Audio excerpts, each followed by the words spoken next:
Fact versus fiction. In Cold Blood, the real Clutter family murder versus Truman Capote's movie and the book.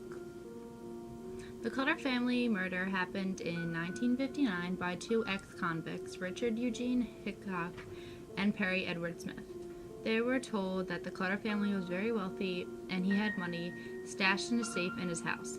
They would then go to the Clutter home outside of Holcomb, Kansas, when 4 out of the 6 family members were home and murdered them all.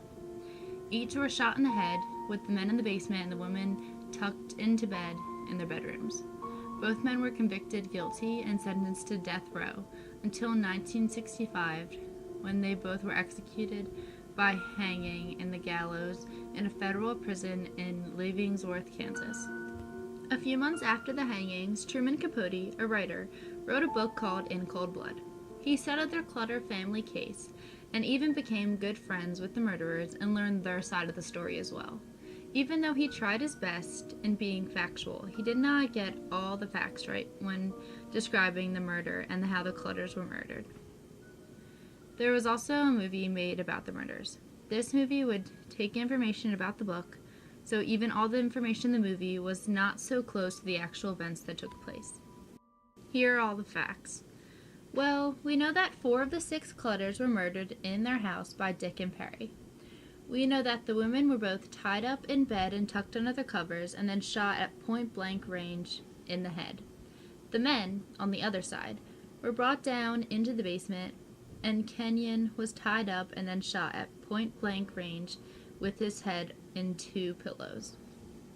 Mr. Clutter got it worse than them all because facts show that his throat was split open by a knife.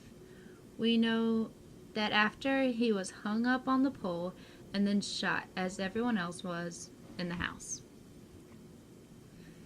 Here is a video of Dick and Perry after the murders in a movie when they use fake checks to get things and then sell them for money to run away from Mexico. Would you like to have these wrapped and taken to your car? No, Larry. Deliver them when the suit's ready. Oh, no. $4 silly. We're awfully sorry. We'll have to come back some other time. I'd gladly give you a check. But then you hardly know me. Anyway, we're really grateful for your courtesy. If it's a personal check, perhaps. When Dick and Perry steal all the money from those places by giving them fake checks for their things, they go to Mexico and then spend it all on alcohol and dancers. They eventually come back to the U.S. because they run out of money. Perry decides to mail himself the boots that match the boot print from the murder.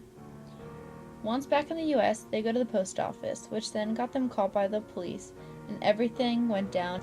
During the trial, you can see how unfair it was to the men because, yes, they got convicted to death by hanging by an unfair jury and judge. Dick tried to get another trial to save himself, but that would never happen. These things are all true facts about the Clutter family and their murder.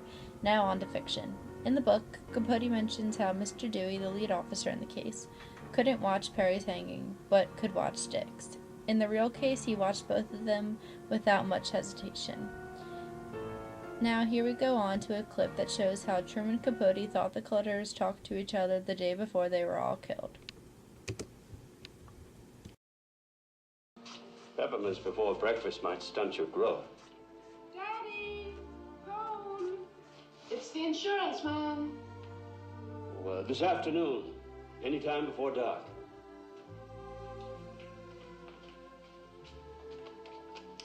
Hello. Morning, Ma. Daddy, you know Jolene well. I promised to teach her how to bake a cherry pie. Even though this could be close to what they did say and do, Capote had no real answer to whether or not they did.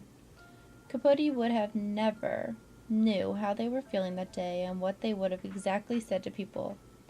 That is what Capote thought they would have said, but he never exactly knew how. This is nonfiction because even though it's a real murder, all the events and conversations that happened within the movie and the book, they were all made up and not real. And that is facts versus fiction for In Cold Blood.